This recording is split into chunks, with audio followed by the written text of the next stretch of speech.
Ассалаумағалейкум бауырлар. Бүгін мен тағы бір видеоның кезегі келді. Бұл видео гидромек арнайы техникасы жөнінде бәлкім керек болар. Бұл арнайы техниканың өзіндік ерекшелігі бар. Ол арнайы техникалық қызмет көрсететін уақытты өзі ескертіп сізге белгі береді. Яғни шақырымға сақтап, есептеп жазып жүрмейсіз. Борт компьютер өзі сізге ескертеді. Ескерту дабылы шығады. Бүгін сол ескерту дабылын қалай кетіретіні жөнінде қысқаша видео нұсқаулық. Сброс дейді ғой жаңа, орысша айтқанда. Алдымен кілтті ашамыз. Борт компьютерге қарасақ, міне осындай экран астында міне қызыл жолақпен, яғни техникалық қызмет көрсететін уақыттың өткендігі жөнінде ескерту белгісін көрсетіп тұр. Бұл хабарлап отырады бізге. Бұл мәзірге кіру үшін меню батырмасын, яғни мәзірді 5 секундтай басып ұстап тұрамыз. Сол кезде міне бізде осындай мәзір ашылады. Бұл жерде шығып тұрған тізімнің біріншісі тіл, екіншісі жағдай туралы хабарлама көліктің, үшіншісі жалпы жұмыс уақыты, төртіншісі техникалық қызмет уақытылы, яғни бесінші көліктің жағдай туралы ақпарат, алтыншы баптаулар, яғни настройка. Бізге керегі техникалық қызмет көрсету төртінші тізімде тұрған.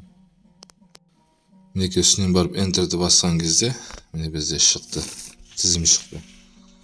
Бұл жерде біріншісі жанармайдың фильтрінің ауыстыру уақыты келгендігі туралы ескерту. Екіншісі қозғалтқыштың фильтрі ауыстыру туралы ескерту. Үшіншісі қозғалтқыштың майын, яғни мотордың майын. Төртіншісі гидравликалық бактың фильтрі. Бесінші беріліс қорабының, яғни коробканың фильтрі. Алтыншы редуктордың майы. Жетінші беріліс қорабының майы. Сегізінші гидравликалық май. Біріншісінің үстінен барып басамыз Enter'ді. Тағы басамыз Enter'ді. No, yes деген жады, есті басамыз, яғни есті таңдаймыз. Enter'ді басамыз. Артқа жүреміз. Мінеке біріншісінің ақауы кетті.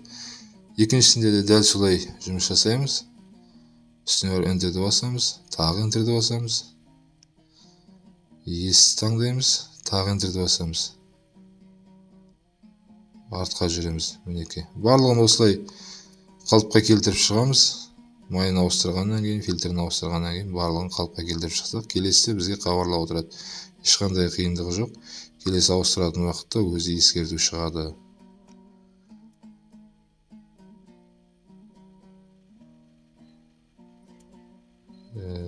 Назаратқа шығамыз. Сброс жасағанның әр тізімнің қапталына цифр шығып тұр, яғни бұл моточас. Осы моточас толық болған кезде бізге ескерту белгісін шығарып отырады. Барлығын солай үстіне барып Enter'ді басамыз. Тағы басамыз. Есті таңдаймыз. Тағы басамыз. Артқа жүреміз. Соңғысы қалды. Enter, yes.